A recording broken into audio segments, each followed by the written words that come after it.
को स्वीकार्य नहीं है। हम लोग चाहते हैं कि बिहार में भी प्रोग्रेसिव थिंकिंग वाला कोई बेहतर चरित्र वाला आदमी, कोई बेहतर काबिल आदमी बिहार का मुख्यमंत्री बने। कुशवाहा बनाना है तो कुशवाहा ही बनाइए, लेकिन किसी अच्छे आदमी को बनाइए जो बिहार में रोजगार ला सके, जो बिहार में बच्चों की पढ़ाई की व्यवस्था कर सके, जो बिहार में पलायन रोक सके।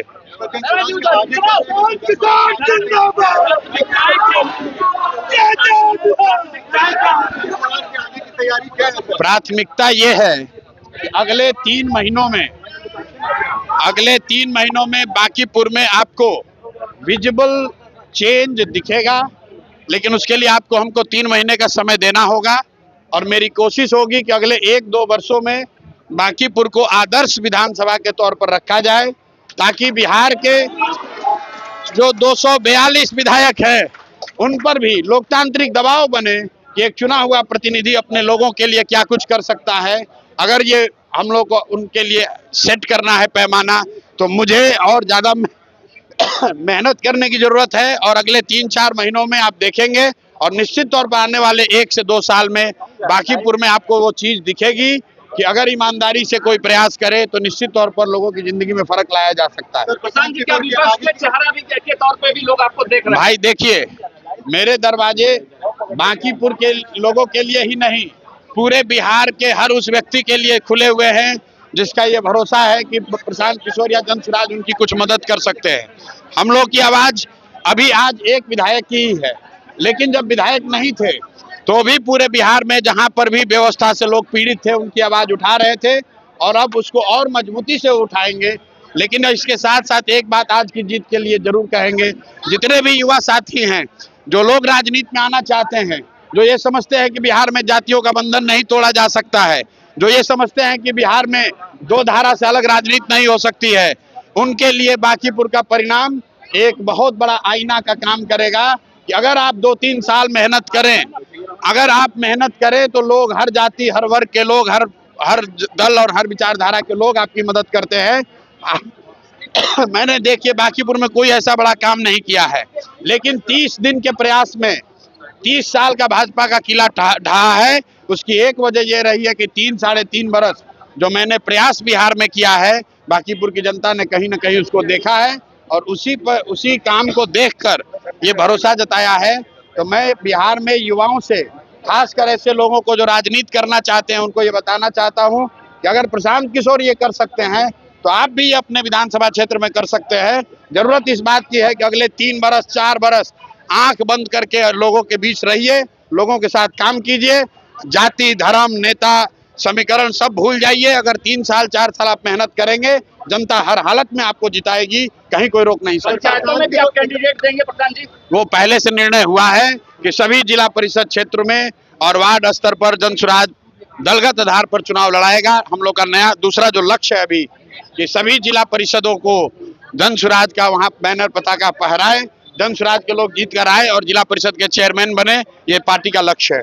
हम अपना चेहरा ऐसे ही देखते हैं जिस पर बिहार के उन सभी लोगों का भरोसा है जो कहीं से पीड़ित हैं, व्यवस्था से परेशान हैं। अगर वो जानते हैं, बिहार के लोग ये समझते हैं कि मैं बिहार की शिक्षा व्यवस्था नहीं सुधार सकता, मैं बिहार में रोजगार नहीं ला सकता हूं, क्योंकि हमारे पास वो मैंडेट नहीं है। लेकिन लोगों को ये जरूर भरोसा है, होना चाहिए कि अगर व्यवस्था से उनके प्रति कोई अन्याय होगा तो एक आदमी अगर कोई बिना किसी लालच, बिना डर के खड़ा है तो उसका नाम प्रशांत किशोर है, जनसुराज है। हम लोग हर तरीके से लोगों के साथ खड़े रहेंगे, किसी के साथ नहीं चलेंगे। अकेले आए हैं, जनता के साथ अपना गठबंधन बनाया है और जनता के साथ ही चलेंगे। आपने बांकीपुर में देख लिया, सारा समीकरण ध्वस्त हो गया। जो यहाँ का सो कॉल्ड विपक्ष था वो तीसरे नंबर पर है, जिनको 44-45 हजार वोट आया था, शायद उनको 15 हजार वोट भी ना आए। जिनको 98 हजार वोट आया था उनको 45 हजार वोट नहीं आ रहा है। और जनसुराज को इतनी बड़ी जीत मिली है, ये दिखाता है कि अगर आप प्रयास करें, लोगों को बात समझ में आए, थोड़ा समय लग सकता है लेकिन सफलता जरूर मिलेगी। अब ये बड़ी जिम्मेवारी है मुझ पर और जनसुराज पर। हम लोग पूरी कोशिश करेंगे कि बांकीपुर एक आदर्श विधानसभा के तौर पर उभरे, ताकि पूरे बिहार में एक मैसेज जाए कि अच्छे प्रतिनिधियों को चुनने का क्या फायदा हो सकता है। अगले 2-3 वर्ष में अगर लोग वो बांकीपुर में देखेंगे तो बिहार में उसका एक बहुत बड़ा संदेश जाएगा। जीत का श्रेय किसको देंगे किसान जी? जीत का श्रेय किसको देंगे? जीत का श्रेय किसको देंगे? सारे जो बांकीपुर की जनता को देंगे। बांकीपुर की जनता जो इतने प्रलोभन, इतने दबाव, इतने तरह के प्रचार प्रसार के बावजूद, इतने दबाव के बावजूद जिन्होंने सही निर्णय लिया है, इसलिए सबसे पहला श्रेय तो बांकीपुर की जनता को देंगे। फिर यहाँ के सभी उन कार्यकर्ताओं को देंगे, विशेष करके उन कार्यकर्ताओं को जो जन स्वराज से नहीं जुड़े रहे हैं, दूसरे दलों के रहे हैं, भाजपा के, कांग्रेस के, राजद के, जदयू के, वो सारे साथी जिन्होंने जन स्वराज में न रहते हुए भी जन स्वराज की हमारी मदद की है, उनको धन्यवाद देना चाह रहे हैं।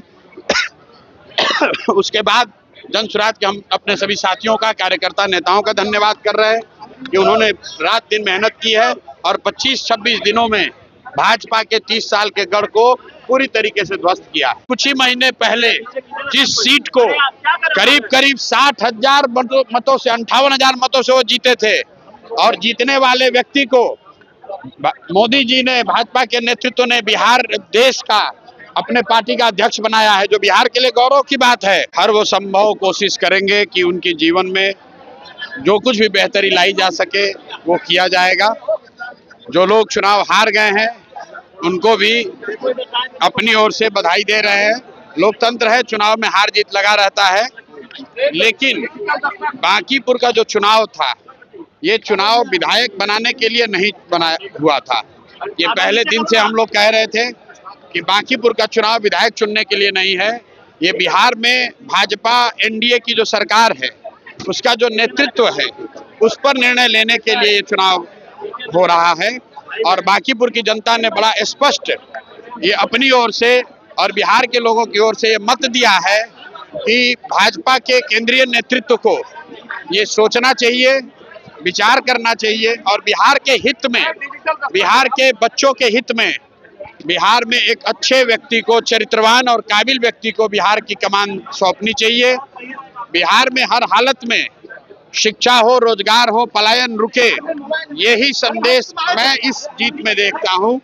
बिहार के लोग मोदी जी से, अमित शाह जी से, भाजपा के नेतृत्व से ये अपेक्षा रखते हैं कि आपको, एनडीए को, भाजपा को जो इतनी बड़ी जीत नवंबर में दी गई है, उसके बाद आपकी ये जिम्मेवारी है कि बिहार में ध्वस्त हुई शिक्षा व्यवस्था को सुधारा जाए, बिहार के बच्चों के लिए रोजगार हो और हम लोग के बच्चों को 10-15 हजार रुपए के रोजी रोजगार के लिए बाहर ना जाना पड़े। मोदी जी गुजरात की जितनी चिंता करते हैं, बांकीपुर की जनता ने जो अभी तक मोदी जी के ही वोटर रहे हैं, भाजपा के वोटर रहे हैं, कहीं ना कहीं उन्होंने अपने मत के जरिए मोदी जी को ये संदेश दिया है कि हम लोगों ने भी आपको बनाने में कंधा लगाया है। अगर गुजरात से 25 एमपी जीत कर गए हैं तो बिहार से भी 30 से ज्यादा एमपी एनडीए के जीत कर गए हैं। अगर आप गुजरात की चिंता करते हैं तो ये समय आ गया है कि बिहार के लोगों की भी चिंता कीजिए। सिर्फ बिहार में 4 किलो अनाज और जाति के नाम पर वोट न मांगा जाए। बिहार के लोगों के लिए भी पढ़ाई रोजगार की बात हो, बिहार के बच्चों के लिए भी पलायन को रोकने की बात हो। बांकीपुर के ये का जो आज परिणाम आया है वो बिल्कुल स्पष्ट है।